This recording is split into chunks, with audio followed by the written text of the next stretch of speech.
Focus on quality, not cost. That was the message from Union Road Transport Minister Nitin Gadkari to electric vehicle makers. Speaking at a CNBC-TV18 event last night, Gadkari said the new testing norms for electric vehicles are in the interest of people. He also promised the industry that the new rules will be implemented only after consultation with experts and after taking stock of global standards. Let's listen in to Nitin Gadkari before we go across to the Ola Group President Arun Kumar, who's joining us.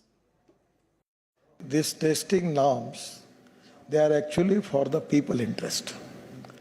Because of the cost economics, some of the people are doing the material is not up to the standard.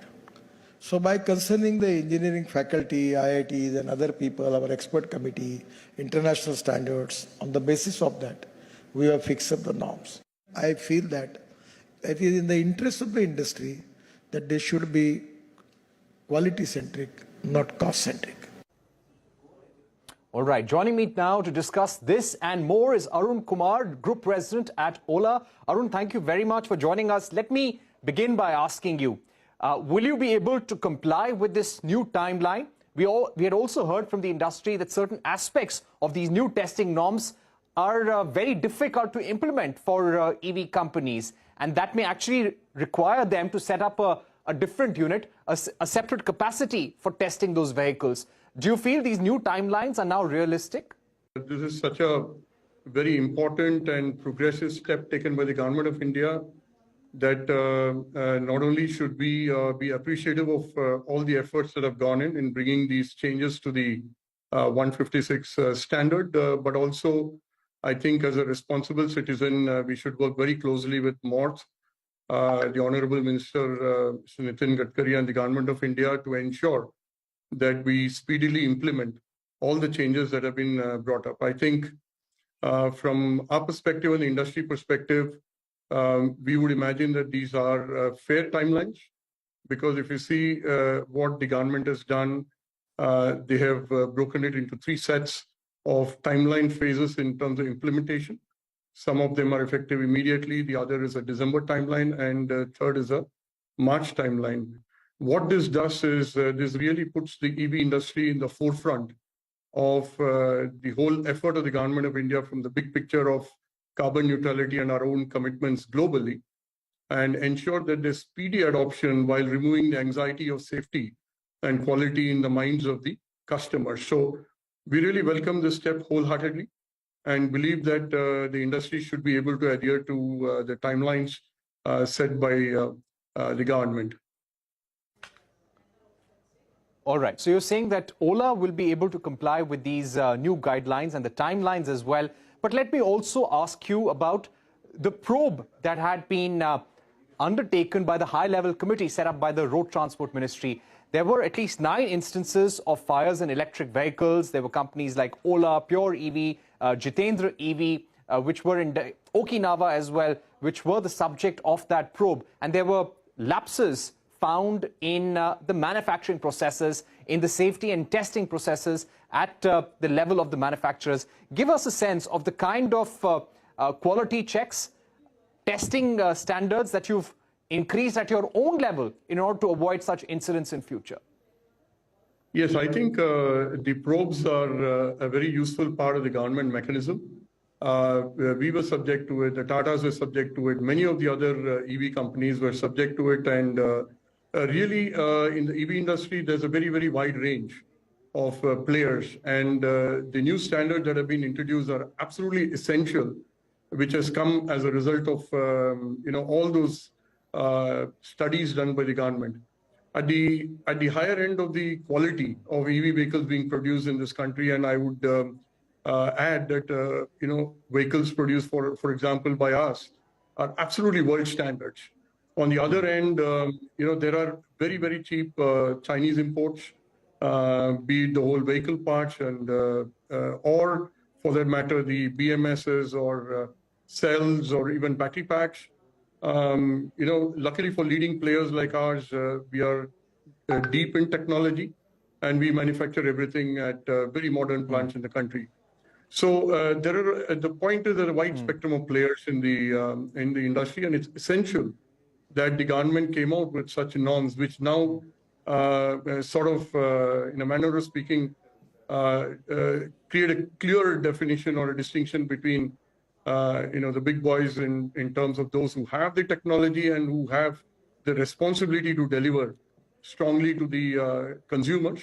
Leading example of that would be Ola versus But Arun, Chinese imports. We are very glad that the result of all that is Arun, the new configuration.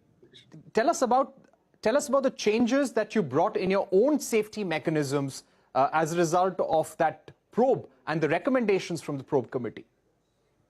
Right. So if you see, for us as a company, we always said it's a one-off incident, and we've been proven right.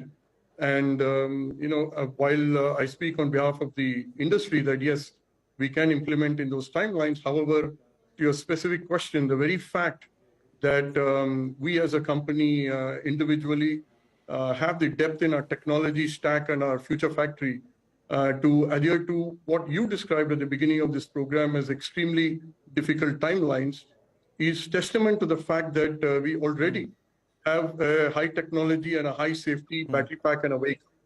And that's the most important takeaway. Okay. If you see for this, that we are there.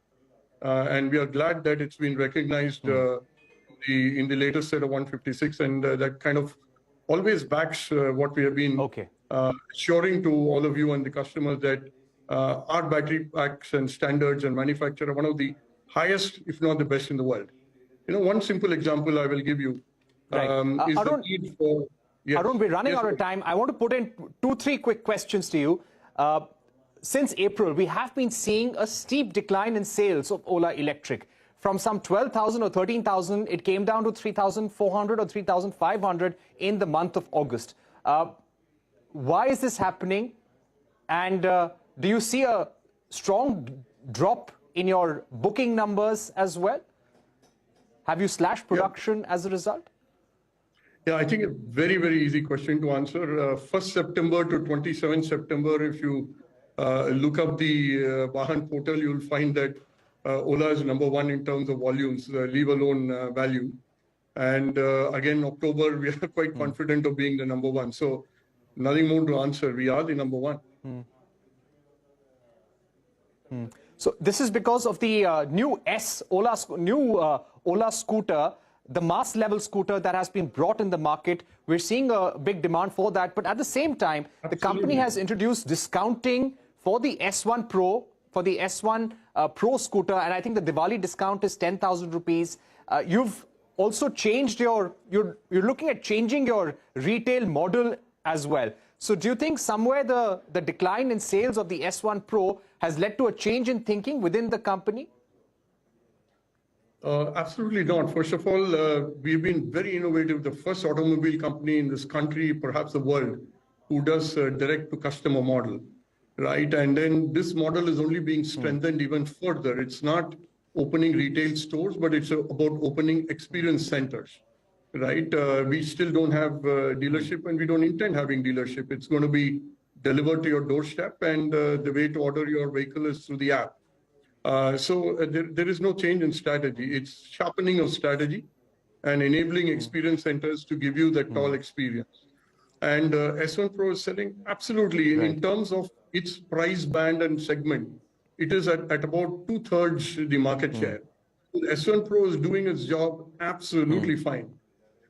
It's very important for us to participate in the festival spirit, celebrate the Indian customer, and speed up the adoption into EV.